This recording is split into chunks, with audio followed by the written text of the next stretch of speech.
Ramazan'ın son 10 gün arayacağız. Kadir gecesi gelecek ki o dua, o anda dua etmezse, edebilirse ki bunda duada ısrarcı olmamız gerekiyor. Yani vakitlerden namazlardan sonra yapılan dualar. Namazlardan sonra. İbadetimizi yapmışsınız, elinizi açmışsınız, gönlünüzü açmışsınız. Ya Rab affet beni. Ya Rab şunu istiyorum. Ne olur ver ya Rab. Ya Rab bir hastam var. Ya Rabbi borcum var. İşte vakti iyi seçmek. Duanın makbul olduğu vakitler.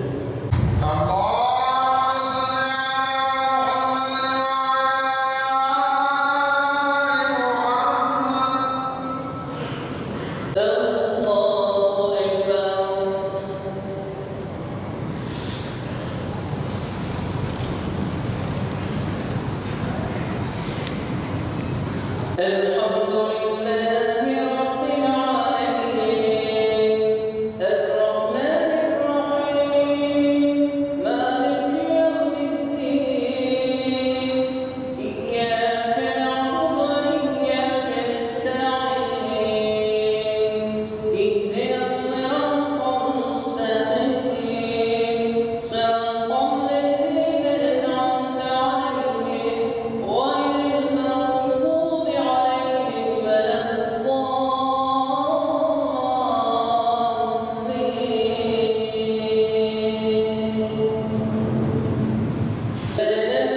فلنبلونكم بشيء من الخوف والجوع ونقص من الأموال والأنفس والثمرات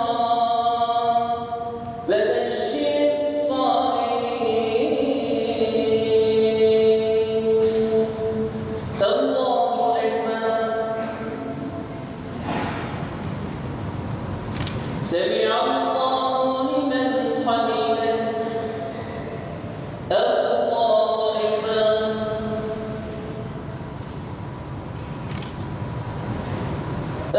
الله أكبر الله أكبر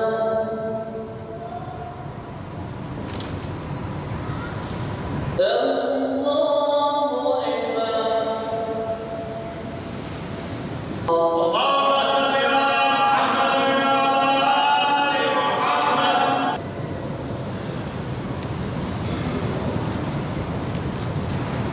الحمد لله رب العالمين الرحمن الرحيم مالك يوم الدين إياك نعبد وإياك نستعين اهدنا الصراط المستقيم صراط الذين أنعمت عليهم غير المغضوب عليهم ولا الضالين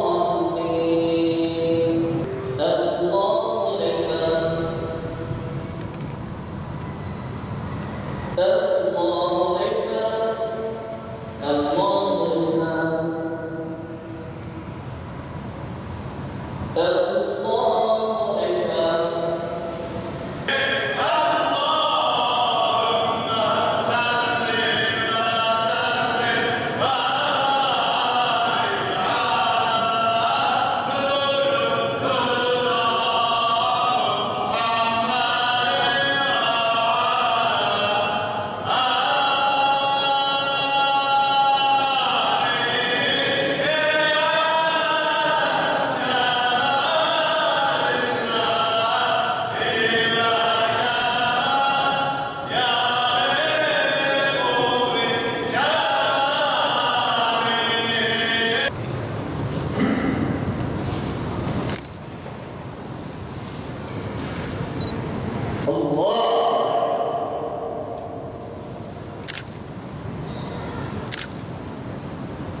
okumuş olduğumuz Kur'an-ı Kerim tilavetlerini yüce katında en güzel şekilde kabul eyle. Bunlardan hasbına necep ve sevap verecek Efendimiz Hz. Muhammed Mustafa sallallahu aleyhi ve sellem aziz ruhuna hediyeleri kabul eyle Allah'ım.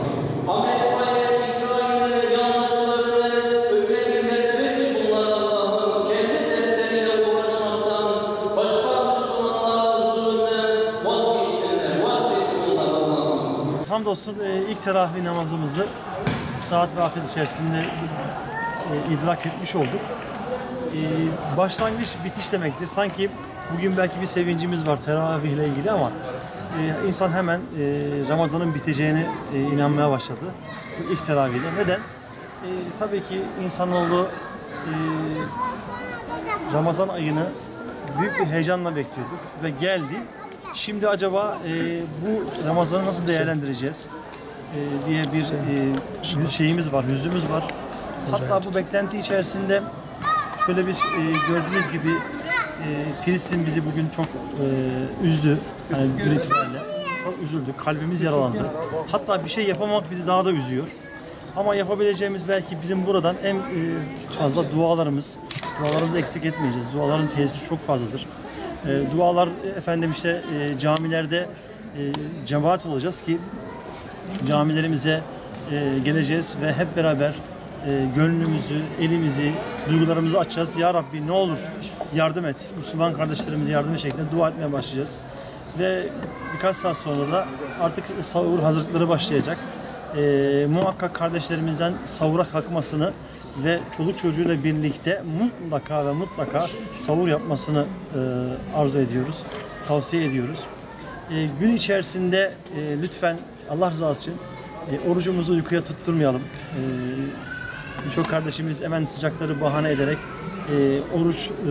orucu uykuya tutturuyor. Ama şunu unutmayalım ki aynı bu sıcaklıklarda, hatta daha da fazla sıcaklıklarda Hz. Muhammed Mustafa sallallahu aleyhi ve sellem ve ashabıyla beraber oruç tuttu yani. Bu oruç yine böyle sıcak havalarda tutulmuş oldu. Bunu unutmayalım ve oruca sahip çıkalım. Eğer ki bizi uykuya oruç tutturursak onun bize vermiş olacağı o merhameti, rahmeti, mağfireti elde etmemiş oluruz. Bu vesileyle camilerimize tabii ki geleceğiz, dinleneceğiz ama camilerimize öncelikle namaz kılmaya, dua etmeye, Kur'an okumaya ve Kur'an dinlemeye bütün kardeşlerimizi davet ediyoruz. Rabbim inşallah şimdiden yapmış olduğumuz ibadet ve taatlerimizi ve ilk kıldığımız teravih namazımızı kabul buyursun.